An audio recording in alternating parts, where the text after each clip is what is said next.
Welcome to day 7 of the 22nd Hunt for Happiness week. Thanks for sticking with us. And we're going to talk about how do we actually manage those happiness zappers that we've spent this past week identifying. And we do that with what I call a ZAP-MAP. So Zapper Management Action Plan. That's the long and the short of it. And our ZAP-MAP is designed so that we feel empowered to manage a situation that's taking away our happiness. Doesn't mean we make the situation go away. I mean, I wish I could just give you your wand and you could magically say, poof, it's gone. I brought a couple extra wands. Here's my crystal wand. But that's not really how it works. Although I do still encourage you to always get a wand before you start doing your ZAP-MAP, because wands can sort of make us feel a little bit empowered and they sort of raise our vibe. So anytime we start to create a ZAP-MAP, a Zapper Management Action Plan, we actually want to feel as good as we can. We're obviously probably not feeling our best, or we wouldn't be dealing, because we're dealing with some happiness zappers. So in the example I'm going to use is today's video presentation. I have spent all week trying to find a room that had a nice whiteboard so I could be drawing and talking to you at the same time. That was not happening. It was not in my resource pool. And as you can see, I am dramatically improvising tonight's recording of this. So my happiness zapper, so the first thing we do is we name the happiness zapper. So mine would be, I couldn't find a room with a whiteboard so I could give you a more professional presentation, but ever the person who loves to teach, I am improvising, and so this is what we're doing. So same material, just presented slightly different. So we need to name that ZAP-MAP. So mine was a logistical situation. So what type of zapper was this for me? Well, for the most part, it was stressful. It's just, I'm in a city that I don't have a lot of resources for me just to call and say, hey, can I come to your office and use your conference room? I haven't networked enough there for that. So it was just, it's been a stressful situation.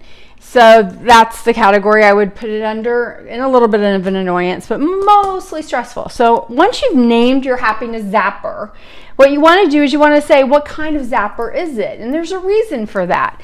If something is unhappiness, so okay, at the beginning, January 1, I literally had a cold, and I think today is the first day I actually don't feel actually sick from it. And so that was kind of unhappiness because it was a health issue. It was causing me to change my routine, not like a dramatic life change, but I was not happy about it.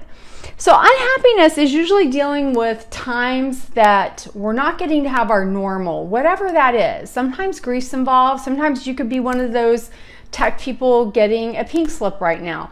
You might be dealing with a health situation. You might be dealing with a caretaking situation, but it's something that may require a lifestyle change. And of course, the ultimate is actually the grief from losing a person or a pet, someone you loved.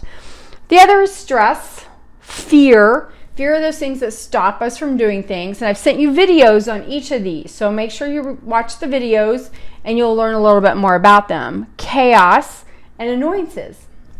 And of course, all of these are discussed with these great stories. And I've been sharing a few of those stories with you in my book, Practical Happiness, 4 Principles to Improve Your Life. Then you need to come over and define if it's controllable, uncontrollable, or a bit of both. The reason I ask you to do that is I find when I'm helping people create ZAP-MAPs and I help them in coaching, we often end up putting 90% of our energy into zappers that we cannot control. They are uncontrollable. And if it's something that's uncontrollable, you can't control another person. You cannot control another person's actions. You can't control things. Your ZAP-MAP is actually pretty short. You can control your energy, the energy you're putting into a situation. Very few ZAP-MAPs are completely controllable, and I'm actually seeing a typo there, but are completely controllable. And a lot of ZAP-MAPs are a bit of both. So let's just take a common one. You're running late. You got, your day gets started late. You have to be somewhere at 8 a.m., but your alarm doesn't go off or whatever. You get up at 7:15. You're out the door late. but then you end up in a traffic jam. So that's a little bit of both, because you kind of could have set your alarm at 6:30, could have gotten up a little earlier, left a little earlier if you know something's really, really important. That's what I have to do because I'm notoriously late. So if the things are a bit of both, I need to make sure I'm controlling what I can control, which is my actions. And then the final piece is the Zapper Management Action Plan. And this is over here in green because it has to be fluid. So today, for my example, and I'll say this whiteboard situation, normally I would call it a bit of both, but it was really uncontrollable because I am in a place that I don't have the networked resources yet of where I could have made a better decision on that. So it really was a lot uncontrollable. So what I could control was, let me go get this whiteboard. Let me just zip right up here. My plan ended up being, I just bought this little whiteboard and then I had to find a place, and my lighting's not as great as I would normally like, but it's working. It's working. The message is the same. I'm helping you create your very own ZAP-MAP. If you got this email, you also got a link to print out a really pretty ZAP-MAP, and you can print it off as many times as you need. Also for this week, we're doing a special that I'm going to extend the deadline on for another week, because a lot of Happiness Zappers, some of you sent me some that they're just a little too personal and I don't want to do them in a live example. Sort of, you know, if you're sharing with me your Happiness Zapper, we're creating a plan, even though the Zapper Management Action Plan of it is going to be fluid because it's going to change, especially if it's dealing with other people. Their actions will, maybe your action will need to adjust. So this is always the fluid column. This can be a little fluid as well, but this is always the fluid column. And also the type of zapper could change too, depending on what the situation is. But when I help people, you know, create that, it's personal to you and it's personal to what works for you.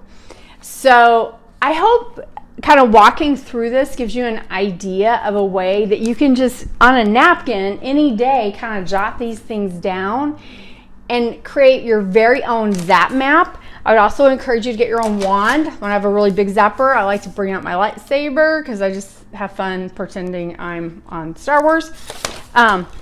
You always have a wand with you though, and you may not be thinking about it, but it's your finger. Your finger, you can always point your nose, pretend you're Samantha from Bewitched, for those who remember that show.